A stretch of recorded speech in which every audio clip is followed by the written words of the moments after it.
right, thank you, Sergeant. Can you please give us the latest update when it comes to this officer that was shot here today in Owen County? The officer has been transported via air ambulance to a hospital in Indianapolis. From speaking to the sheriff here in Owen County, that county deputy is in stable condition. And he was transported to Indianapolis via helicopter, right? That is correct. Okay. And obviously this was a really intense situation here with the suspect barricaded in the garage back here. Can you talk about, what that situation was like, the response here, and trying to get this suspect into custody? This is all preliminary information as we conduct our investigation. Preliminary information is that the Owen County Sheriff's Department was sent to this residence by the request of the Owen County Probation Department. The individual, his name is Wendell Hart, age 58, missed his probation appointment this morning, so they asked deputies to come out here and check on him. When the first deputy arrived on scene, shots were fired towards that deputy. The deputy immediately called out that shots were fired. Approximately 10 to 15 minutes later, other officers from the Owen County Sheriff's Department and the Spencer Police Department arrived on scene. Gunfire exchanged between our Mr. Hart and to the other officers that were located at the scene. Was the suspect shot? The suspect has been transported to a hospital locally for injuries that he's received. That preliminary information, I don't know that information. I just know that the suspect was transported to a local hospital for medical care. Okay. Was he injured in some way? I believe so. If he had to be transported, he would have been injured in some way. The Indiana State Police SWAT team made entry into the residence, took the suspect in custody, and once he was taken into custody and it was rendered safe, that individual received medical care immediately. How long was this barricade situation? Approximately 2.5 hours. Were any kind of flashbangs used during that time, or I guess what was the process of getting him out of there? Once he was started to become barricaded, hostage negotiators made scene. They started negotiated with the individual, and also family members talked to Mr. Hart, and then he gave himself up willingly. We saw on this side there was it looked like almost a piece of construction equipment that lifted something off of the truck. Was the door forced down in any way? I don't know if that makes sense or not, but no, that's what we call, our SWAT team uses, it's called a rook. It's a piece of equipment that we use for officer safety. I do not have that information whether or not it was actually used at the scene. Was anyone else in the residence that? No, Mr. Hart was the only individual that was located inside the residence. Go ahead. Do you have any details about, you said he was on probation, any other details about him just as a person or what he was dealing with legally? The only preliminary information I have is the individual is 58 years of age.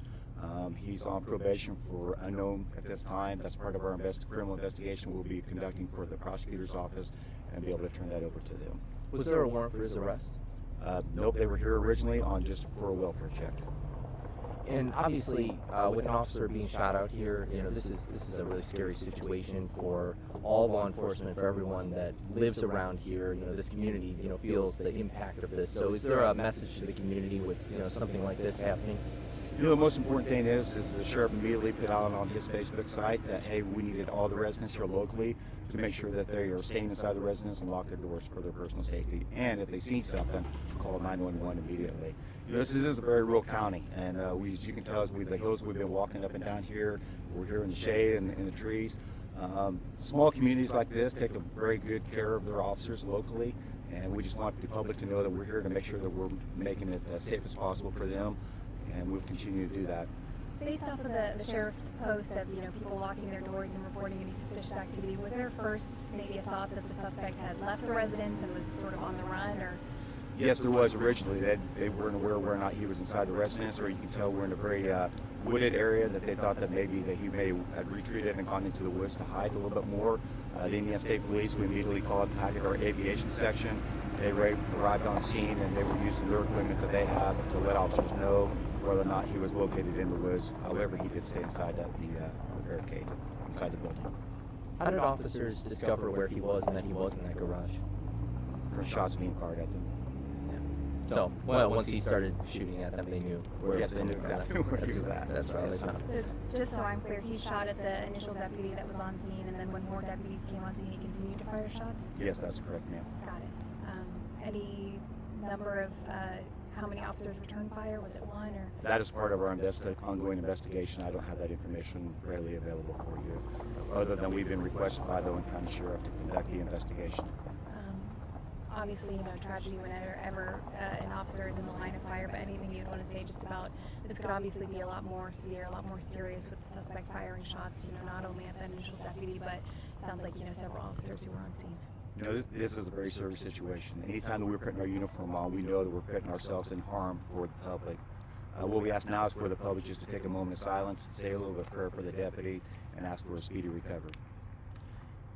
And there were a lot of different agencies out here as well, right? All Yes. local, all the way up to federal. Once the officer's out working and they hear shots fired at a police officer, anyone and everyone's coming. As walking down through here, you can see that the Owen County Sheriff's Department's here, Owen County Spencer Police Department. We got the ATF, FBI, the Indiana State Police, a lot of agencies here to make sure that we're keeping the Brotherhood safe.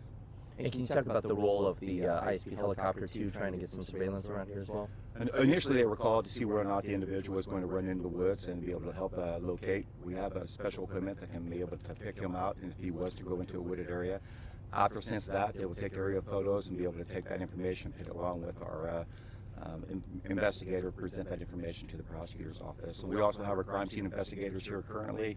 They're going through, getting all the evidence and be able to process that, and any weapons that were used in the initial firing and anything that was anyone that fired. All those weapons will be taken, ballistics will be done on those, and that information will be turned over to the prosecutor's office.